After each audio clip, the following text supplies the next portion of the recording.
극단적으로 공격적인 축구를 구사하는 팀 본머스조차 손흥민을 상대할 때는 위축될 수밖에 없었다. 본머스 수비진 8명이 손흥민 1명을 에워싸며 강도 높은 경계태세를 취했음에도 불구하고 손흥민은 각도가 전혀 없는 위치에서 득점에 성공하여 영국 축구계를 뒤흔들었다. 프리미어리그 20라운드 토트넘이 전문가들의 예측을 깨고 3대1 대승을 거두었습니다. 이날 왼쪽 윙어로 선발 출전했던 손흥민은 다수의 축구 매체로부터 높은 평점과 함께 프리미어리그 공식 맨 오브 더 매치에 선정되었습니다. 한편 영국의 축구 전문가들은 이번 경기를 분석하면서 본머스가 토트넘보다 2배나 많은 슈팅을 시도했음에도 불구하고 토트넘의 슈팅 정확도와 골 결정력이 본머스보다 월등히 뛰어났다고 지적했습니다.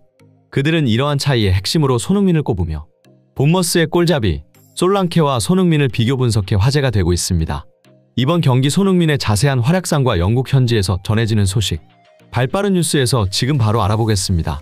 리그 7경기 연속 무패 행진을 이어가며 프리미어리그의 돌풍을 일으킨 팀 본머스. 그들은 최근 경기만 놓고 봤을 때 리그에서 가장 강한 팀이라고 평가받을 정도이며 특히 리그에서 12골을 넣으며 득점 2위를 달리고 있는 본머스의 에이스 도미닉 솔랑케는 지난 7경기 동안 8골을 기록하며 팀의 상승세를 이끌었습니다. 이에 따라 득점왕 경쟁을 펼치고 있는 손흥민과 솔랑케의 대결은 많은 이들의 관심을 끌었는데요. 하지만 토트넘의 현 상황은 그리 좋지 못했습니다.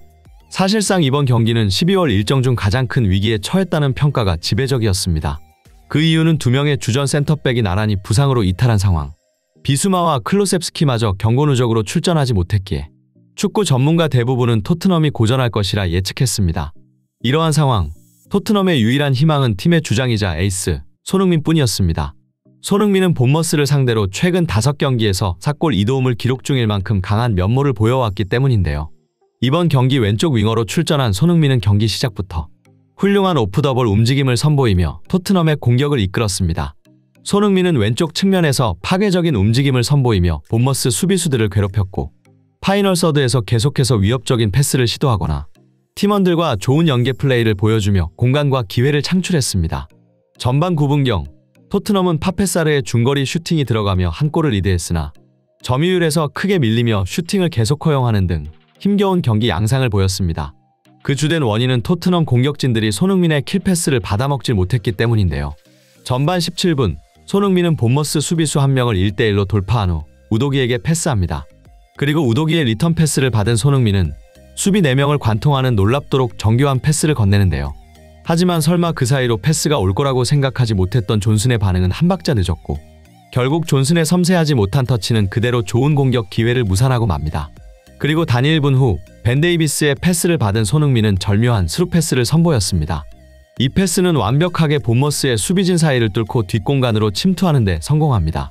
하지만 오프사이드일 것이라 잘못 판단한 우도기와 히샬리송은 서로 주저하다가 타이밍을 놓쳤습니다.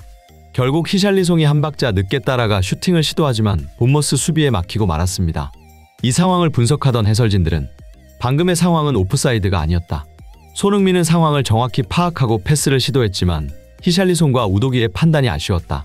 만약 주저하지 않고 곧바로 달려갔다면 득점으로 이어질 수 있었다. 라고 말했습니다. 전반 32분 파페사르가 갑자기 통증을 호소하며 올리버 스킵과 교체되었고 토트넘의 중원은 크게 밀리기 시작하며 더욱 열세에 놓이게 되는데요. 이러한 상황 본머스의 골잡이 솔랑케가 토트넘의 뒷공간을 지속적으로 위협했지만 번번이 좋은 기회들을 놓치며 전반전을 마치게 됩니다. 그렇게 시작된 후반전 다시 한번 손흥민의 식도까지 넣어주는 킬패스가 나왔는데요. 토트넘의 역습 상황, 손흥민은 본머스의 수비를 허물고 뒷공간으로 침투합니다. 그 즉시 본머스 수비수 4명이 손흥민 1명에게 집중하는데요. 그 순간 손흥민은 이번에도 수비 공간 사이를 가로지르는 스루 패스를 히샬리송에게 찔러줍니다. 이어진 키퍼와 1대1 상황에서 히샬리송의 슈팅은 성급했고 그대로 골문을 벗어납니다. 이 상황을 지켜보던 중계진들은 방금 손흥민의 패스는 사실상 득점과 마찬가지였다. 키퍼가 역동작까지 걸리며 히샬리송은 한 번 접고 차도 될 만큼 여유로운 상황이었다. 하지만 그는 마음이 급했고 슈팅이 정확하지 못했다. 라고 말했습니다. 한편 이 모든 상황을 지켜보던 본머스의 이라올라 감독은 토트넘의 공격을 막으려면 손흥민을 중점적으로 막아야 한다고 판단. 손흥민에게 조금의 공간도 허용하지 말라고 수비진에게 지시합니다. 이에 본머스 수비수들은 손흥민이 공을 소유할 때마다 즉시 밀착 수비로 대응하기 시작합니다. 특히 박스 안에서 손흥민이 공을 잡으면 그 즉시 본머스 수비 8명이 달려들어 손흥민 1명을 에워싸는 장면도 연출되었는데요. 하지만 이러한 방식으로는 손흥민을 완전히 막을 수는 없었습니다. 엄청난 스피드로 뒷공간을 파고드는 손흥민을 따라잡는 건 불가능했기 때문인데요. 71분경 완벽한 침투로 로셀소의 패스를 깔끔하게 받은 손흥민은 그대로 반대쪽 골대로 과감하게 차 넣으면서 리그 12호 골을 성공시켰습니다. 이 같은 손흥민의 활약에 대해 영국의 축구 전문가 리오 퍼디난드는 소니는 높은 위치와 처진 위치에서 모든 걸 할 수 있다. 경기 중 다른 선수들이 어디에 있는지 정확히 알고 있으며 공을 갖고 있을 때 수비진에 혼란을 줄 수 있다. 또한 살짝 처진 위치에서 전방으로 치명적인 패스를 찌르는데 박스 안에서는 인정사정 없다. 슈팅도 좋고 공간에 대한 이해도가 좋은 최고의 피니셔다. 라는 찬사를 남겼습니다. 한편 득점 이후 손흥민은 스킵의 패스를 받아 원터치로 히샬리송에게 흘려주었으나 이어진 히샬리송의 슈팅이 키퍼의 선방에 막히고 말았는데요. 이렇듯 여러모로 아쉬운 모습을 보였던 히샬리송은 끝내 존슨의 패스를 받아 득점에 성공했고 토트넘은 3대1로 승리를 거두면서 최근 엄청난 상승세였던 본머스를 꺾는 데 성공했습니다.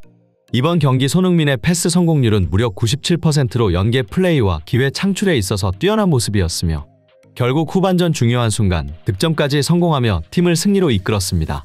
또한 리그 공동 득점 2위에 오르게 되었으며 빅찬스 메이킹 11번으로 프리미어리그에서 세 번째로 많은 빅찬스를 만든 선수가 되었습니다. 경기 종료 후 영국의 축구 전문가들은 토트넘과 본머스 간의 슈팅 숫자가 2배나 차이 났음에도 불구하고 토트넘이 승리한 주요 이유로 손흥민과 솔랑케의 능력 차이를 꼽았습니다. 솔랑케가 전방에서 패스를 기다리며 슈팅에 집중한 것과 달리 손흥민은 경기장 곳곳을 누비며 경기의 흐름을 주도했다는 분석이었죠. 또한 솔랑케는 5번의 슈팅 중 2번의 유효 슈팅으로 40%의 정확도를 기록한 반면 손흥민은 단 2번의 슈팅으로 100% 정확도를 보이며 득점에 성공했습니다. 이는 슈팅의 퀄리티에 있어서도 두 선수의 차이가 매우 명확하다는 평가를 받았습니다. 정리하자면 솔랑케는 본머스의 에이스로서 대부분의 슈팅 기회를 독점했지만 정확하지 못한 슈팅으로 끝내 득점에 성공하지 못한 반면 손흥민은 전방 위적 활동과 함께 높은 슈팅 정확도와 득점으로 토트넘의 승리에 결정적인 역할을 했다는 것이죠. 이 같은 소식을 접한 토트넘 팬들은 각종 축구 커뮤니티와 SNS를 통해 12월 한 달 기준 4골 4어시로 EPL 공격 포인트 1위를 기록한 소니가 정말 대단하다. 본머스가 이렇게 허무하게 무너질 줄은 몰랐는데 양팀 에이스의 역량 차이가 승부를 갈랐다. 전방에서 슈팅만 하는 솔랑케와 달리 플레이메이킹부터 득점까지 소니는 승리의 모든 것에 관여했다. 그런데 클로셉스키가 빠져서 그런가 토트넘의 역습 상황이 굉장히 매끄럽게 느껴졌다. 솔직히 히샬리송이 너무 많이 날려먹어서 그렇지. 만약 소니 패스를 전부 받아먹었으면 토트넘이 5대1 승리했어도 안 이상하다. 요즘 소니의 미친 폼을 보면 1월 이적 시장에 그가 팀을 떠날까 걱정된다. 최근 소니의 이적 루머가 끊이질 않는데 만약 소니 수준에 맞는 선수를 영입하지 않으면 그는 분명 떠날 것이다. 등의 반응을 보이며 손흥민의 실력에 감탄하는 한편 이적에 대한 불안감도 나타냈습니다. 대한민국의 자랑, 손흥민 선수. 새해에도 멋진 득점을 기록하며 팬들에게 즐거움을 선사해준 손흥민 선수가 정말 자랑스럽습니다. 2024년에도 손흥민 선수가 더 큰 성과와 발전을 이루기를 진심으로 기원하며 앞으로 더욱 멋진 활약 펼치리라 믿어 의심치 않겠습니다. 여러분 모두 건강하고 행복한 새해 보내시길 바라며 구독과 좋아요 한 번씩만 부탁드리겠습니다. 이상 발빠른 뉴스였습니다. 시청해주셔서 감사합니다.